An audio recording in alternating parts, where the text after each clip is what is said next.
A long time ago, in a small village called Obugwu, there lived a kind woman named Mama Nnenna. She was gentle, always smiling, and loved her family very much. Mama Nnenna had 3 little children, Ada, Uche, and Santo. They lived happily with their father, who was a strong farmer. He used to bring home yam, corn, and firewood from the farm. But one rainy day, their father fell very sick. The village healer tried her best, but he did not get better. After 3 days, he closed his eyes and did not wake up. Mama Nnenna cried and cried. The children cried too. They had no money. The farm stopped working. Their small house had holes in the roof. Sometimes they had only 1 bowl of food for the whole day. At night, Mama Nnenna would hold her children and pray, "God, please help me. I don't know what to do." One night, when the moon was high and the stars were bright, Mama Nnenna had a strange dream. In the dream, she stood beside a big river. The water sparkled like diamonds. A tall woman in white cloth walked out of the water. Her face was soft like light. She smiled at Mama Nnenna and said, "Do not be afraid. Your hands will make magic.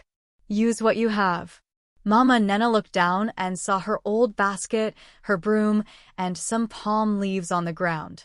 She asked the woman, "But what can I do with this?" The woman said, "Wake up and listen to your heart. You will see." Then the dream faded. Mama Nnenna opened her eyes. It was still dark, but her heart felt warm and full of hope. The next morning, Mama Nnenna woke up early, even before the cock crowed.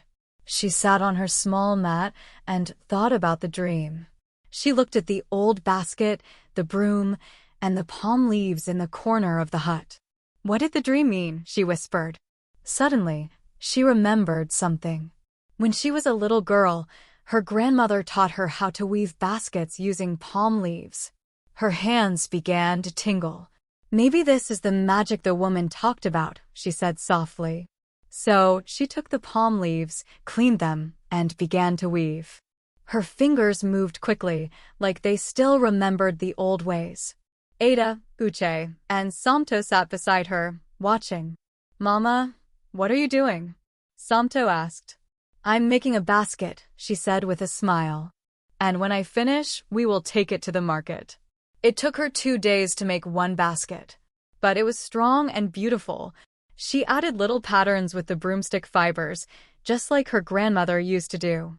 On the 3rd day, she tied her wrapper tight, placed the basket on her head, and walked to the village market with Ada holding her hand. At the market, a woman selling fruits saw the basket and gasped. "This basket is fine," she said. "How much is it?" Mama Nnenna was shy, but she said, "Just a little money to feed my children." The woman bought the basket quickly. Then another person came, and another. That day, Mama Nnenna sold 3 baskets. She came home with food, soap, and a small smile on her face. But that was just the beginning. That night, the same woman from the dream came again. That night, Mama Nnenna lay beside her children, who were fast asleep with full bellies. Her heart felt happy but also full of wonder.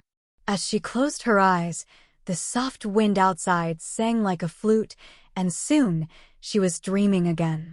In her dream, the same tall woman in white appeared, standing by the sparkling river. Her eyes were kind, and her voice was like music. She said, "You listened to your heart. You used your hands. Now teach others. What you give will come back to you." Mama Nnenna nodded slowly. "But I only know how to make baskets," she said. The woman smiled. "That is enough. A small seed can grow a big tree." When Mama Nnenna woke up the next morning, the sun was shining gently through the holes in their roof. She stretched, got up, and looked at her hands. "A small seed," she whispered. After cooking some corn porridge for the children, she called them outside. She sat under the mango tree and began weaving again. Soon, the village children came by, watching with wide eyes. One girl, Ezen, said, "Mama Nnenna, can you teach me too?" Mama Nnenna smiled brightly. "Yes, come and sit. I'll show you." Day by day, more children came to learn. Some mothers came too. The compound became full of laughter, hands moving and baskets growing. The villagers were amazed. People came from other villages just to buy Mama Nnenna's baskets, and the baskets her students made too. Soon, she saved enough money to fix the roof, buy sandals for her children, and even get a goat for milk. One evening, as the children played and the fire crackled, Ada looked up and asked, "Mama, do you think Papa can see us now?" Mama Nnenna looked at the sky. Her eyes were wet but full of peace. "Yes, Ada," she said. "I think he's smiling." But the story didn't end there, because one day, something happened in the village that changed Mama Nnenna's life again. One bright afternoon, as Mama Nnenna sat under the mango tree teaching the children how to weave, a man in fine clothes rode into the village on a motorcycle. His name was Mr. Kalu, and he worked for a big radio station in the city. He had come to visit his old mother who still lived in the village. As he passed by Mama Nnenna's compound, he stopped. He saw the neat rows of baskets, the happy children weaving, and Mama Nnenna gently guiding them. He was surprised. "Who is teaching all these people?" he asked a woman nearby. "That's Mama Nnenna," the woman said with a smile. "She started this with nothing but a dream." Mr. Kalu was amazed. That evening, he came back with a small radio recorder. "Mama Nnenna," he said kindly, "I want to tell your story on the radio. Many women in the city feel hopeless. Your story can give them hope." Mama Nnenna was shy, but she agreed. She sat on a stool, her voice soft and calm, as she told her story, how she lost her husband, how she had nothing left, and how a dream helped her find the courage to use her hands and heart. 2 weeks later, her story was played on the radio across many villages and towns. People cried. People clapped. And soon, visitors started coming, women who wanted to learn, people who wanted to buy, and even a kind woman from a foundation who said, "We want to help you start a school." Mama Nnenna couldn't believe it. She held her chest and looked up to the sky. "Thank you," she whispered. But just when life was getting better, one of Mama Nnenna's children fell very ill. It was Samto, the youngest of Mama Nnenna's children. He had always been full of laughter, running around the compound with bare feet and big dreams. But one morning, he didn't wake up with his usual smile. He lay curled on the mat, his body hot like fire. "Mama, my tummy hurts," he whispered weakly. Mama Nnenna rushed to his side and touched his forehead. It was burning. Her heart began to race. She wrapped him in a cloth and carried him on her back. Ada and Uche followed closely as they ran to the small village clinic. The nurse checked Samto and shook her head gently. "This child needs medicine we don't have here," she said. "You must go to the city hospital." "But I don't have that kind of money," Mama Nnenna said, her voice shaking. The nurse looked at her kindly. "Maybe the people who heard your story can help." Mama Nnenna left the clinic with tears in her eyes and her son still burning with fever. That night, as Samto lay weak beside her, she knelt down and prayed again. "God, you gave me a dream that saved us. Please, give me another one." She cried quietly until sleep came over her like a soft blanket. And once again, the woman in white appeared. This time, the woman's face was serious. She held a bowl of water and said, "Your child will be well, but you must walk the path of courage again. Go to the city. A door is waiting to open."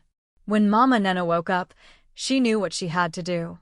The next morning, Mama Nnenna tied Samto to her back with a soft cloth, packed a small bag with a wrapper, dry bread, and a bottle of water, and held Ada and Uche close.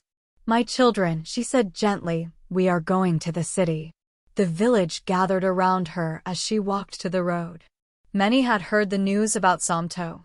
Old Mama Ifioma gave her some boiled yam wrapped in leaves. The palm wine tapper handed her a few coins. Even children gave small gifts, guavas, groundnuts, and kind words.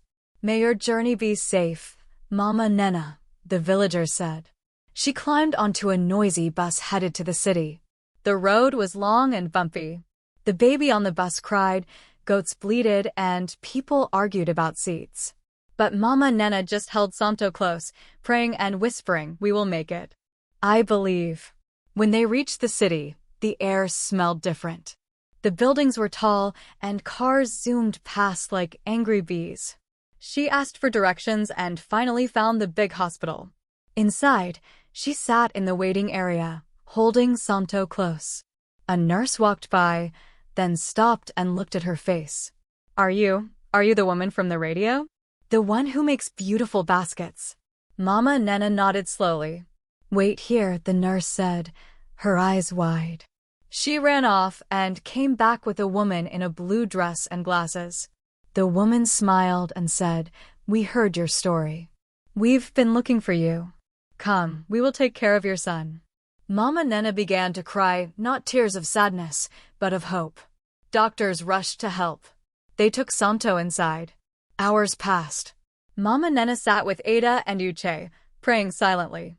At last, a doctor came out with a smile. "He's going to be okay," he said. "You brought him just in time." Mama Nnenna covered her face and thanked God over and over. But while she stayed at the hospital, something unexpected happened back in her village. While Mama Nnenna stayed in the city hospital, holding Santo's hand and whispering songs into his ears, something strange began to happen back in the village of Obugwu. One cloudy morning, some children went to Mama Nnenna's compound to play and weave baskets like she had taught them. But when they got there, they saw two men in shiny shoes standing near the mango tree. The men had big clipboards and were looking around, writing things down. "Who are you?" one of the boys asked, holding a half-finished basket. "We are from the city," one man said with a smile. "We heard about Mama Nnenna's basket school. We want to build her a real center where women and children can learn and earn." The village children shouted with joy. They ran to tell the elders. Soon, the village square was full of chatter. Mama Nkechi, the oldest woman in the village, said, "I told you, that woman is a blessing." By the end of that week, builders came with wood, bricks, and tools. They started digging and laying the foundation for a new learning center, a place that would be called Nnenna's House of Hope. Meanwhile, in the city, Santo grew stronger. He could eat porridge and even sit up. Ada and Uche helped clean the hospital room and told their brother funny stories. One afternoon, as Mama Nnenna sat beside the hospital bed, the woman in the blue dress returned. She said, "We want you to stay in the city for a while. We'll give you a small room and help you sell your baskets in the city market." Mama Nnenna didn't know what to say. She looked at her children, then looked at the sky through the hospital window. "My dream started with one basket," she said. "Now, I want to carry this light to others." But just as her new life in the city began, someone from her past returned, someone she never thought she'd see again. One quiet evening, just as the sun was going down and the sky turned orange like fire, Mama Nnenna sat outside the small hospital guest house.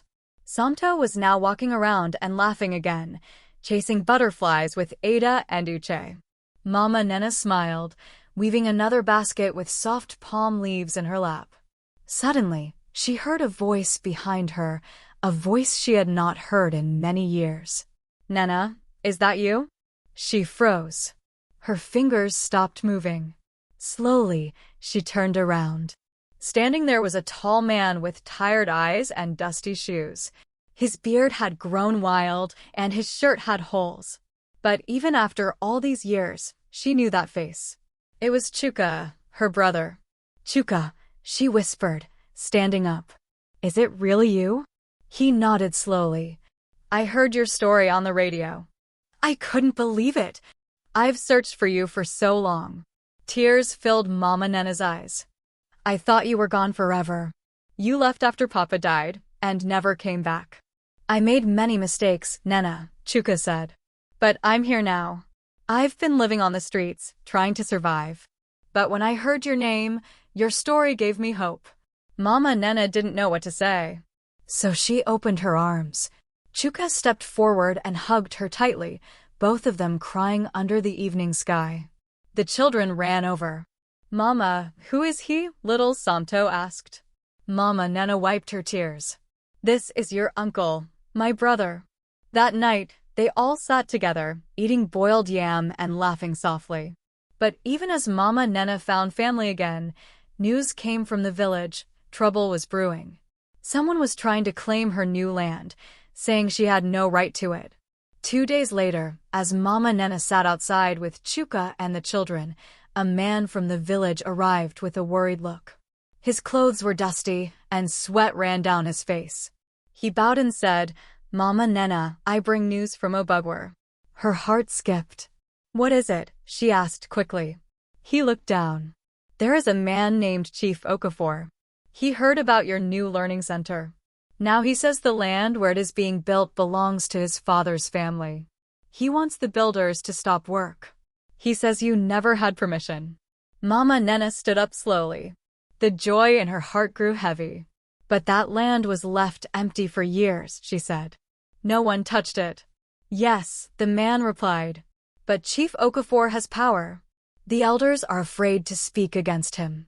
Mama Nnenna looked at her hands, the same hands that wove the first basket, that wiped her children's tears, that had built a new life from nothing. She clenched them gently. "I must go home," she said. That night, she packed her few things. Samto, now healthy and smiling, helped fold his tiny wrapper. Ada and Uche gathered their books and baskets. Chuka stood beside her. "I will go with you, sister," he said. "This time, I will not leave you again." The next morning, they boarded a bus back to Obugwu. The road was long and bumpy again, but Mama Nnenna's heart was strong. When they arrived, the village was quiet. Children stopped playing. Women came out with hopeful eyes. The building of Nnenna's House of Hope had stopped. The workers were gone. The tools were left lying in the sand. But Chief Okafor was waiting. He stood tall in the village square, wearing a red cap and dark glasses. His voice was loud. "This woman cannot build here. This land belongs to my family." Mama Nnenna stepped forward, her voice calm but firm. "I did not build this for myself. I built it for the children, the mothers, the future."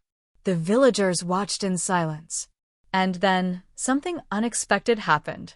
Just as the air grew thick with tension, an old voice rose from the back of the crowd. "Lie." Heads turned. Slowly, Mama Nkechi, the oldest woman in Obugwu, with silver hair and a walking stick, stepped forward.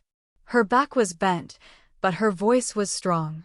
"I was there when this land was left to the people," she said, pointing at Chief Okafor. "Your father gave it to the village long ago, for the good of all. You were still a boy, playing with snails behind your mother's hut.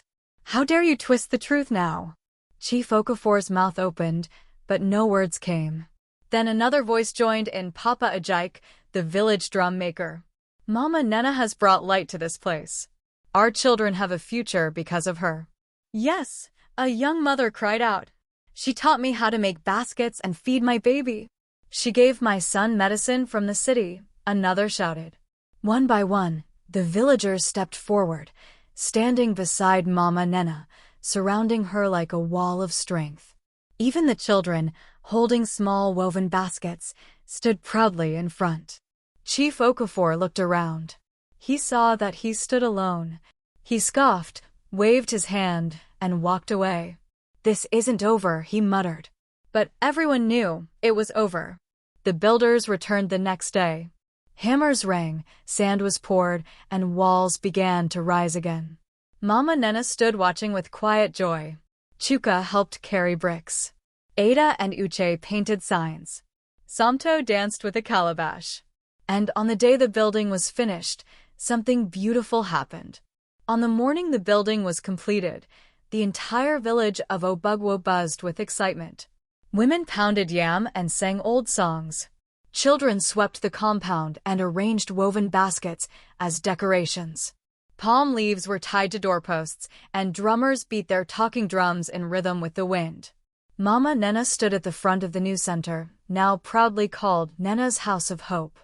Her wrapper was clean, her smile soft, and her eyes full of tears, not from sorrow, but from deep, quiet joy. When the ribbon was tied across the wooden door, Mama Nkechi raised her hand. "Let the woman who turned her pain into power cut this ribbon." The crowd cheered. Mama Nnenna stepped forward with a small knife. Beside her stood Ada, Uche, Samto, and her brother Chuka, now dressed neatly and helping with the center. She looked at the faces before her, villagers who once watched her struggle, now standing as her family. With one gentle motion, she cut their ribbon. The drums roared. People clapped and danced. Laughter filled the air like birdsong. Inside the center were baskets, mats, tools, and colorful cloths. There was even a small shelf with books donated by the city woman who believed in her. As the sun began to set, painting the sky gold and pink, Mama Nnenna gathered the children under the mango tree. She knelt and said, "My children, remember this. I had nothing but a dream. No money, no help. Just a voice in my heart and hands that did not give up." She looked around at the crowd and continued, "When life breaks you, don't stay broken. Listen to your dream. Use your gift. Help others. What you plant with love will grow." The crowd went silent. Then little Samto raised his hand and said, "Mama, your dream came true." Mama Nnenna smiled, pulled him close, and whispered, "Yes, my son. And now it belongs to all of us." Moral lesson. Even when life leaves you with nothing, your gift, your courage, and your kindness can open doors no one can shut. A single dream, planted with faith and watered with love, can grow into a tree of hope for many. Never give up. Thank you for watching. Don't forget to like, share, and subscribe. Also, tell us what you think of Mama Nnenna's journey in the comments.